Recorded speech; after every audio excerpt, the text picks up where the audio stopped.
Hi everyone! I wanted today to talk about today just a few things about the previous videos I've done about the seeds and starting a garden. So if you're going to choose this year to start a garden, which I highly recommend, there's no better time. We're all stuck at home anyway, and it's spring, so like why not? If the only issue you can come up with is that you don't have the supplies, check out the video I did earlier in the week about using planting your seeds in red solo cups, and all you need is seed packs and potting soil, and you can literally order those from Walmart, Target, Amazon. You could do curbside pickup at those stores now. Amazon will deliver still a lot of places, so it's not a priority, but it's something that if you're home and you want something to do with your kids, it's a really good option. This is the best year you could possibly start because number one, you're going to be supplementing your food supply once you start to get food in. I'm by no means like a prepper, a doomsday prepper or anything like that. However, it does save us money to have our own food that we're growing. So, I'll pay however much for the seed packet. And first of all, that seed packet, if I store it properly, can last me a few years of planting, and I can even save the seed, and then I have seeds that I saved from last year, and so then I have even more potential of growing things. So if you're going to get started, this is the year to do it. All right, you just need basic supplies. You can get those fabric pots I talked about in the other video on Amazon. You can get potting soil, you can get seeds. So then the question becomes, what should you be planting? I'd actually really love to hear what plants you want to start with this year. If you're the beginning gardener, do me a favor, comment below with what plant, like what vegetable or whatever it is you had been thinking about in your wildest dreams. If you had the courage to start, what plant would it be? So this really depends on where you live. So for me personally, I believe I'm in zone 6B or 6A or 6B. I'm in zone 6. But basically, you want to look at where your your zip code is. You want to type in on Google, growing zone, and then your zip code. And that's going to tell you a zone. And then you can look up specific plants that are best for that zone.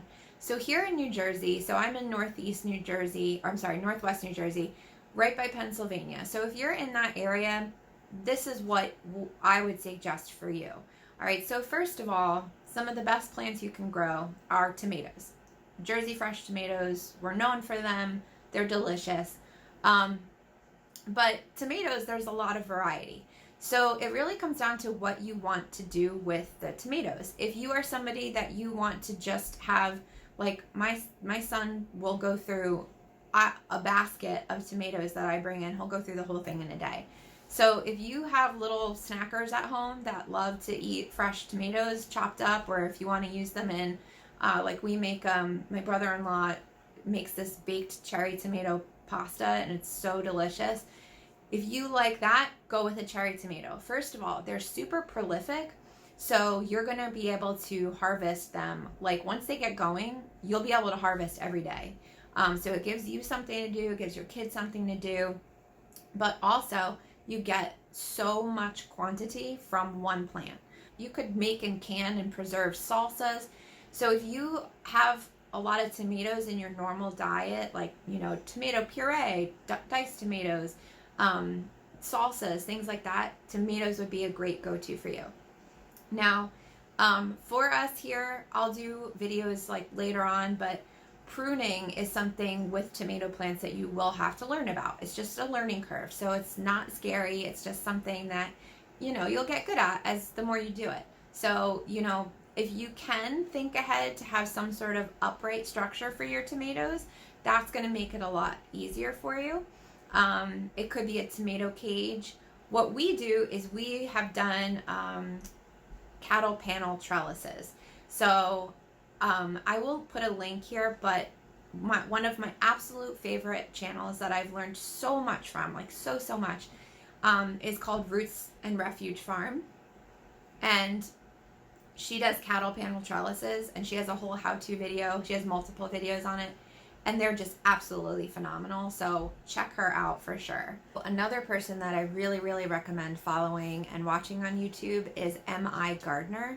He has hundreds of videos on like growing every possible thing you could imagine. So, and he's just like, he's both of those channels, Roots and Refuge and MIGardener, they're just like really, they seem like really nice people. So anyway, I highly suggest watching those. But Jess from Roots and Refuge, she's who got me onto the cattle panel trellises, and that really helped with the tomatoes last year, because when you live in places that have high humidity in the summer, which depending on the summer here, the humidity can be pretty high. Obviously, it's not as high as like down in the south, but if you have the ability to grow vertically, first of all, it saves you space. But second of all, you're not going to have your plants laying on the ground as much, and you're going to get more airflow. So it's something to consider when you are thinking about tomatoes. Now, tomatoes, if you just want to start off, go with a cherry tomato. Definitely highly recommend just any kind of cherry tomato you can get your hands on. Seed-wise, go for it. Okay, so tomatoes for sure. Another thing that I would definitely grow would be cucumbers. Cucumbers can be extremely prolific, meaning you can get so many cucumbers. We had so many we didn't know what to do with. So cucumbers for sure, if you like them, grow 1 or 2 cucumber plants depending on the size of your family. But when you pick the cucumbers, or when you choose the cucumbers that you're trying to, that you want to grow, you want to think about 2 different options. So if you want to eat them fresh, you want to go more with like a slicer, like a slicing cucumber. If you want to go for like a market more is a really common slicer cucumber. And most of the cucumbers you'd find like in just the generic store would be your slicer cucumbers, so you'd be good there. If you are interested though in more of the pickling cucumber, you'd want to look more specifically for a smaller, thinner skinned cucumber that you would use for pickling. So, you know, if you're just, again, you're just getting out there and you're just looking, just look up any cucumber plant seed pack and just pick it up and start planting it and see what you can do with it. I have one started over here that I started from seed, and it just kind of grew faster than I anticipated. So I have it kind of growing up a wire that I have here in the sunroom. You know, you can grow things indoors, but in terms of the garden, tomatoes, cucumbers are super easy, and kind of related to cucumbers would be squashes. Okay, so winter squash, summer squash, they're going to grow similar, and you can get, you know, a pretty good harvest from them. Now, winter squash, don't be deceived. That doesn't mean it grows in the cold. It just means that's just a different kind of variety. So you can pick those up. They're easy to grow, prolific, and the good thing about those is that they will last. Like once you harvest them, if you store them properly, just like anytime you go to the grocery store and get a butternut squash or something like that, you can keep them on your counter for a while before they, you know, need to be used. If you like sugar snap peas, peas are great, and they'll last you into the cold a little bit, so you can grow them and then they'll last you into the fall, sugar snap peas. So if you have little kids, cherry tomatoes, cucumbers, sugar snap peas, those are great, easy to grow things that are going to supplement your grocery bill, but also give your kids something to eat that's healthy, and it gives them something to help you with, like in the garden. It's a bonding experience if you have little kids that you can have help you out. So cherry tomatoes, cucumbers, sugar snap peas, go for it. For more of the adult palate, some of the squashes, eggplant, things like that. So those are the top crops I would recommend for the beginning gardener.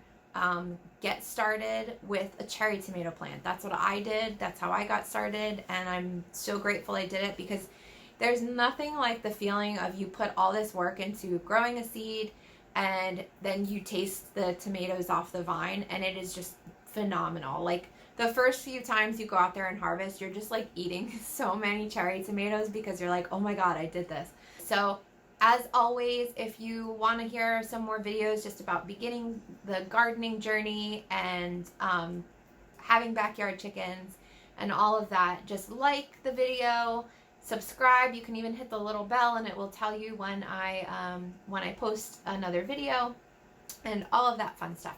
So thanks so much for watching, guys. Comment below with what you plan on growing this year in your fabric pots. I would love to hear about it. All right, guys, have a great day.